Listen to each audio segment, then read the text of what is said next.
നമസ്കാരം. ഇന്നത്തെ നമ്മുടെ ഏറ്റവും പ്രധാനപ്പെട്ട വാർത്ത ടി വിയിൽ വന്നു. ബാറുകൾ രാത്രി 12 മണി വരെ തുറന്നിരിക്കുകയാണ്. അത് ടൂറിസ്റ്റ് കേന്ദ്രങ്ങളിലാണ് 3 മണി വരെ. ഞാൻ ചോദിച്ചോട്ടെ, ഈ നാട്ടിൻപുറങ്ങളിലായാലും ലോക്കലായിട്ടുള്ള ടൗണുകളിലായാലും ഈ രാത്രിയിൽ 12 മണിക്കൊക്കെ ആരെങ്കിലും വന്ന് മദ്യപിക്കുമോ? എവിടെയെങ്കിലും നടക്കുന്ന കേസാണിത്. ഇതൊന്നും പ്രാവർത്തികമാണ്. ഇനി 12 മണിക്ക് ഒരാൾ പുറത്തിറങ്ങി എന്ന് വിചാരിക്കുക. അപ്പം പോകുന്ന വഴിക്ക് എന്തായാലും പോലീസ് പിടിക്കും. കാരണം രാത്രി 11 മണിക്ക് ശേഷം എന്തിനാടാ പുറത്തിറങ്ങുന്നത്, നീ എന്ത് പേടിക്കാനാണെന്നും പറഞ്ഞ് അവനെ എന്തായാലും പോലീസ് പിടിക്കും. കാരണം അങ്ങനെയാണ് നമ്മുടെ സിസ്റ്റം. പിന്നെ ഈ 12 മണിക്കൊക്കെ ആരാണ് മദ്യപിക്കാൻ ബാറിലേക്ക് പോവുക? അങ്ങനെ ഒരു വിഭാഗം ഉണ്ടാവുമോ? ഒരിക്കലുമില്ല. കാരണം അങ്ങനെ വല്ല ഫെസ്റ്റിവൽ സീസണിലോ അല്ലെങ്കിൽ നമ്മുടെ എന്നാ പറയണ്ടേ, ഓണമോ വിഷുവോ ക്രിസ്മസോ ഈസ്റ്ററൊക്കെ വരുമ്പോൾ മാത്രം അങ്ങ് പോയാലായി. അല്ലാതെ ഈ രാത്രി 12 മണിക്ക് ആ ജീവനക്കാരുടെ ഉറക്കവും കളഞ്ഞ് അവർക്ക് ഡ്യൂട്ടിയും കൊടുത്ത് ഇങ്ങനെ അവരും ഇരുന്ന് ഉറങ്ങി ഇങ്ങനെ ഇന്ന് 12 മണിക്കൊന്നും ആൾ വന്ന് കയറുമെന്ന് എനിക്ക് തോന്നുന്നില്ല. എൻ്റെ ഒരു അഭിപ്രായമാണ്. ഞാൻ ഈ വാർത്ത ഇടാം. ഇതുകൊണ്ട് സർക്കാരിന് കിട്ടുന്ന ഗുണം എന്താണ്? സർക്കാരിന് ഒരു ബാറിൽ നിന്ന് 32 ലക്ഷം രൂപ ഒരു വർഷം ടാക്സ് കിട്ടുന്നത്. ആ 32 ലക്ഷം രൂപ ഒരു ബാറിൽ നിന്ന് കിട്ടുമ്പോൾ ഇത്രയും ബാറ് കേരളത്തിലെ 800 ചില്ലറ ബാറുകൾ അല്ലെങ്കിൽ 1000 ബാർ കൂട്ടിക്കോ. ഒരു ബാറിന് 32 ലക്ഷം ആണെങ്കിൽ 10 ബാർ ആകുമ്പോൾ എത്രയായി? 3,20,00,000 രൂപയായി. അങ്ങനെയാണെങ്കിൽ 100 ബാർ ആകുമ്പോഴത്തേക്ക് എത്രയായി? 3 കോടി എന്നുള്ളത് 30 കോടിയായി. 30 കോടി എന്നുള്ളത് 100 എത്രയായി? 100 തവണയാകുമ്പോൾ എത്രയായി? 30 കോടി എന്നുള്ളത്. അപ്പൊ കോടിക്കണക്കിന് രൂപയുടെ ഒരു വ്യവസായമാണ് ഈ ബാർ എന്ന് പറയുന്നത്. സർക്കാരിനെ നിലനിർത്തിക്കൊണ്ട് പോകുന്നതും ഈ വരുമാനം ഇവരുടെ കയ്യിൽ നിന്ന് കിട്ടുന്ന ഈ ഒരു തുകയാണ്. എത്രയോ കോടി, ഒരു 100 കോടിക്ക് മേളിൽ ഇങ്ങനെ ഒരു വർഷം ഇവരുടെ കയ്യിൽ നിന്ന് വരുന്നത്. അതിന് പുറമെ 50 രൂപ മുതലുള്ള ഈ മദ്യത്തിന്റെ വില എന്ന് പറഞ്ഞാൽ എന്തൊരു വിലയാണ് അല്ലെ? 500, 600, 1000, 2000, 3000 ഇതിന് കോസ്റ്റ് ലാസ്റ്റിൽ 50 രൂപയെ കൂടുതലില്ല എന്നാണ് ലേറ്റസ്റ്റ് ആയിട്ടുള്ള പഠനങ്ങളിലൊക്കെ പറയുന്നത്. അപ്പൊ ഈ ശരിക്കും ജനത്തിനെ ഇട്ട് കൊല്ലാക്കൊല ചെയ്യണം അല്ലേ? ഒന്ന് മദ്യത്തിൽ നിന്ന് പിഴിഞ്ഞ് മേടിക്കുന്നു, ബാറ് മുതലാളിയിൽ നിന്ന് മേടിക്കുന്നു.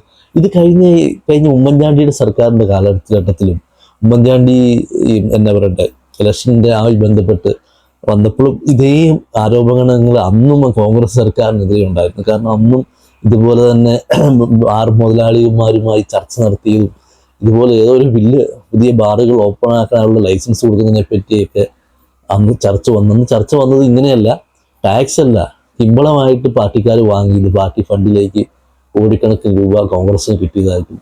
ഇപ്പൊ ഈ തവണയിൽ നിന്ന് ആലോചിച്ച് നോക്കിയേ, ഏത് പാർട്ടി ആയിക്കൊള്ളട്ടെ, ഏത് സംരംഭം ആയിക്കൊള്ളട്ടെ, പാർട്ടിക്കാർ, ഉദാഹരണം പാർട്ടിക്കാർ, ഏത് പാർട്ടിക്കാരായാലും ബാറ് മുതലാളി മുതൽ വൻകിട മുതലാളിമാരാണ് പാർട്ടി ഫണ്ട് നൽകുന്നത്.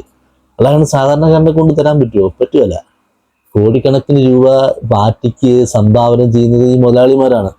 അപ്പൊ ഇവർക്ക് 1 മണിക്കൂർ കൂട്ടിക്കൊടുക്കുന്നതിൽ തെറ്റില്ലെന്നാണ് സർക്കാർ പക്ഷം. പക്ഷെ ഇത് ഒരു ഗുണം ഉണ്ടാവില്ലെന്ന് എനിക്ക് തോന്നുന്നു. കാരണം ഇതൊരു ഫെസ്റ്റിവലിലോ ഉത്സവങ്ങളോ പെരുന്നാളുകളോ അങ്ങനെയുള്ള എന്തെങ്കിലും വരുന്ന ദിവസങ്ങളിൽ ഇത്രയും ആളുകൾ മദ്യപിക്കാൻ 12 മണി വരെ പോകുന്നതാണ് ഒരു ലോജിക്ക്. കാരണം ആരെങ്കിലും വീട്ടിൽ കിടന്നുറങ്ങുന്നവൻ രാത്രി 12 മണിക്ക് എന്നാ ബാറിൽ പോയി മദ്യപിക്കാന്നും പറഞ്ഞ് വീട്ടിൽ നിന്ന് ഇറങ്ങുമോ? വീട്ടിൽ നിന്ന് വീട്ടുകാർ വിടുവോ? പിന്നെ അവൻ വീട്ടിൽ നിന്ന് സർവത്രവും ഉപേക്ഷിച്ച് വെറും താന്നൂന്നിയായി ജീവിക്കുന്നവനാണ് അവൻ ഇറങ്ങിപ്പോകും. അങ്ങനെയുള്ളവർ എവിടെ ചെന്നാലും മദ്യപിക്കും. അവൻ മേടിച്ചുകൊണ്ടൊന്ന് വീട്ടിൽ വെച്ച് കുടിക്കും ഇല്ലേ? അല്ലെങ്കിൽ അവൻ മാറ്റി കുടിക്കും. അങ്ങനത്തെ മനസ്സാവസ്ഥയുള്ളവൻ അങ്ങനെയാണ് ചെയ്യുക. അതാണ് അവരുടെ ഇത്. അല്ലാതെ ഈ 12 മണി വരെ ഒരു ബാറും തുറന്നു വെച്ച് കേരളത്തിൽ 1000 സംതിങ് ബാറുകൾ 12 മണി വരെ തുറക്കുക. അതുപോലെ ടൂറിസ്റ്റ് കേന്ദ്രങ്ങളാണ് 3 മണി വരെ. ഏത് ടൂറിസ്റ്റാണ് 3 മണിക്കൊക്കെ കുടിക്കാൻ വരിക? 12 മണിക്ക് വെള്ളമടിക്കാൻ വരുന്ന ഏത് ടൂറിസ്റ്റാണുള്ളത്? കാരണം ബാറിൽ കയറി വെള്ളമടിക്കുന്നവന് അതിൻ്റെതായ ലക്ഷറി ടാക്സും അതുപോലെ അത്രയും റേറ്റുമാണ് ബാറുകളിൽ. അപ്പോൾ അത് താങ്ങാൻ കഴിയുന്നവൻ മാത്രമേ ബാറിൽ പോകുള്ളൂ. ഈ 12 മണിക്കൊക്കെ ഈ ബാറിൽ പോകുന്ന ആരെങ്കിലും ഉണ്ടോ? പിന്നെ പോലീസിന് ഭയങ്കര പണിയാന്ന് വേണമെങ്കിൽ പറയാം. ഈ 12 മണിക്ക് ഇറങ്ങുന്നവനെ പിടിക്കാം, പോകുന്നവനെ പിടിക്കാം. പിന്നെ കുറേ പേര് ആക്സിഡന്റ് ആയിട്ട് വീണ്ടും കിടക്കും.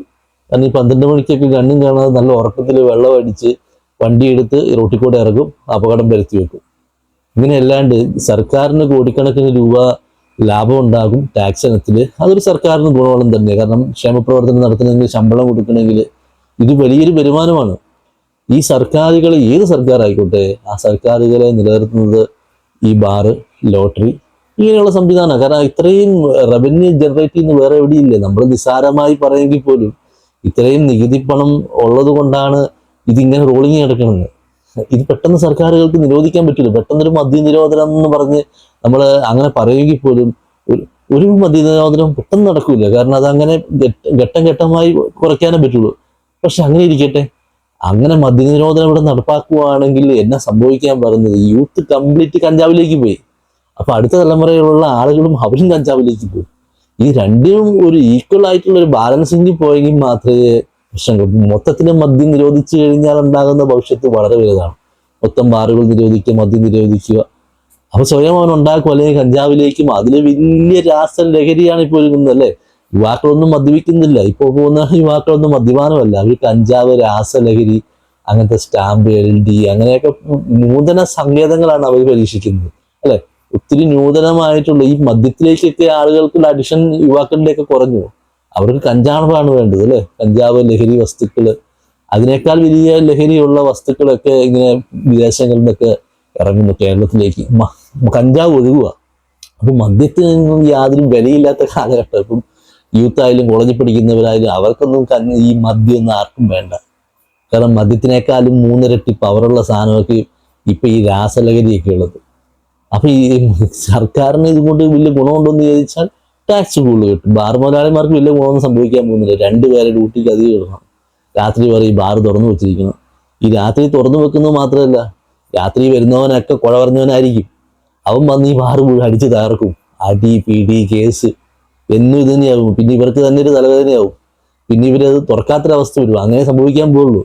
11 മണിക്കും 12 മണിക്കും വീട്ടിൽ കയറാത്തവനൊക്കെ തെമ്മാടികളായിരിക്കും. അവനൊക്കെ ഈ ബാറി വന്ന് അടിയും പിടിയും വെള്ളവും ഒക്കെ ആയിട്ട് അരിയിരിക്കുക. അപ്പോൾ മറ്റൊരു വിഷയവുമായി കണ്ടുമുട്ടാം. Okay, by.